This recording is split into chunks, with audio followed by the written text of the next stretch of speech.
So last season I played for a team called Avellino.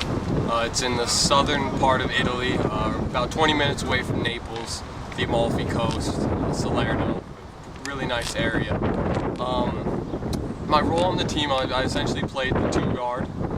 They tried me out at point, but I was more natural as a two. So I really enjoyed it. It was my first year ever just being able to play the shooting guard position this season. It was awesome. I had a kind of situation where I'm able to be a dual citizen with Italy and the United States, and because how the rules work in Italy,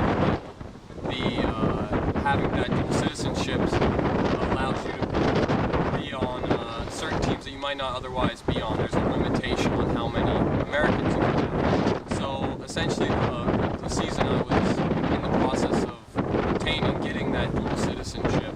I have relatives, my great-grandparents are from. So my visa is on its way. I just got to go pick it up. I'm excited. It was a great year. We finished in 9th place. We were one away from the playoffs, but it was a great experience, and I'm excited to go back.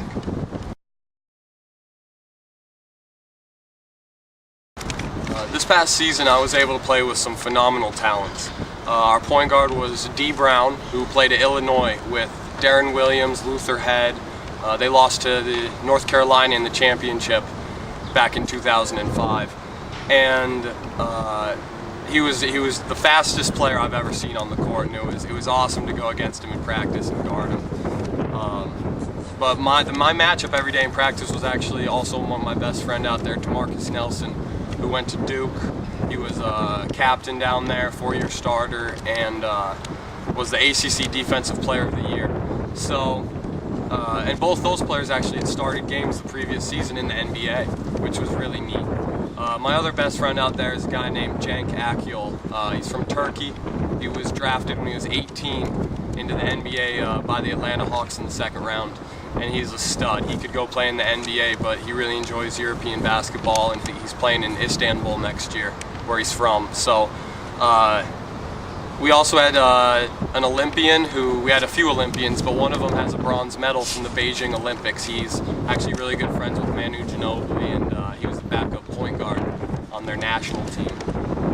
We had a guy from Belgium, France, Poland, and then of course the Italians that were on our team. So it was just such a cool experience to be able to play with all these guys and high-profile teammates. It was awesome.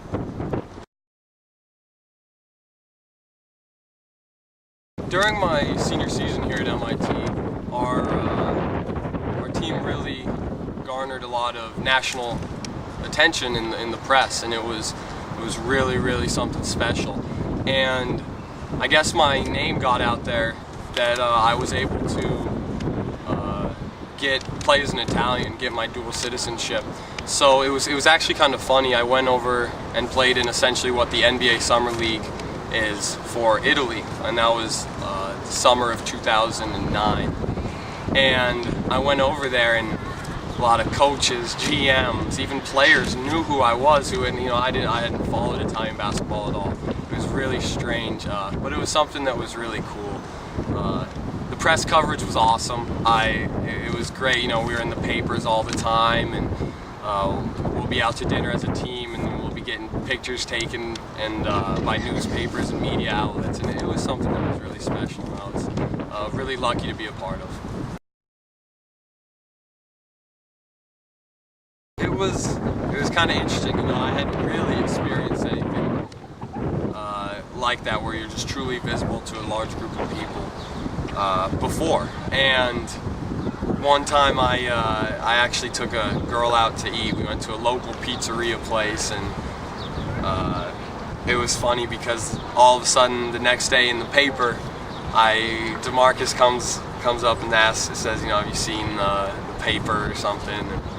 And I look at it, and there's like a picture of me and this girl holding hands in a pizzeria place. So it was kind of funny. I'd never really experienced anything like that, and I laughed, and it was So it was a unique experience and something that you just can't get all the time. It was very cool.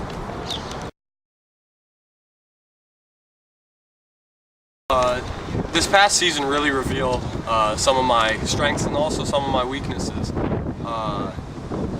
as a player, and just within my work ethic and everything. I've always thought I've had a good work ethic, but you know, every level you go up, you meet people who are even more committed. So that was awesome to experience. In my game, I'm really working on playing lower, have a stronger base, both offensively and defensively.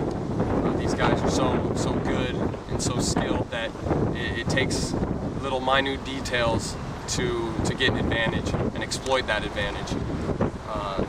And also to be a impact player in one of these top tier European leagues, I can see myself kind of having that JJ Redick type role, just being a sound fundamental player, but being a dead-eye shooter who can do some other things as well.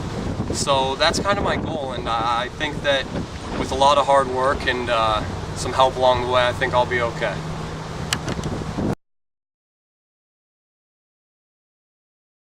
The fans were awesome out there. We had about a 7,000 person stadium. They had just expanded it the previous year, and we sold it out essentially every game. And these aren't the normal fans that go to games, you know, the executives and everything. These are true, hard, the fans you see in the FIFA World Cup waving flags, screaming.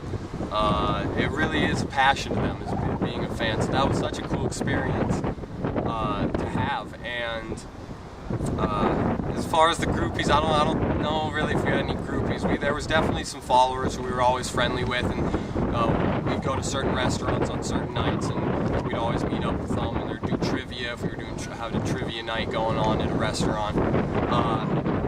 But I wouldn't say there were any groupies, so no.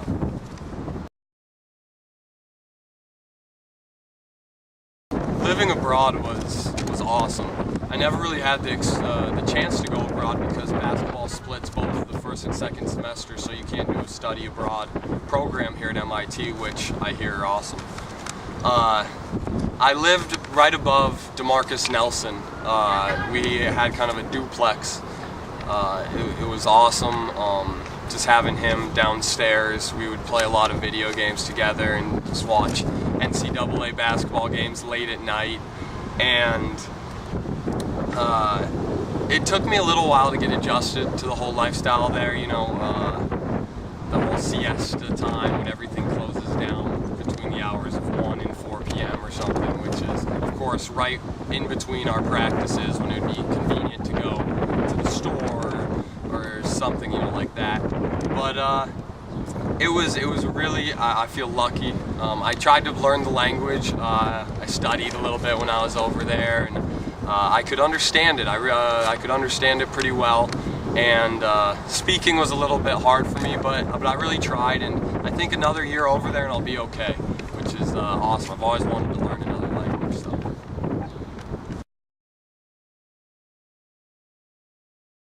I definitely have a more European look. I got the long hair going. I don't think I've cut it. I used to wear the buzz cut, and I don't think I've cut it since November. It was just one of those things, one of my teammates kind of dared me to keep it going, and I said, all right, you know, I'm not doing job interviews and things like that, so I said, why not? It's kind of fun to have. So that was kind of funny.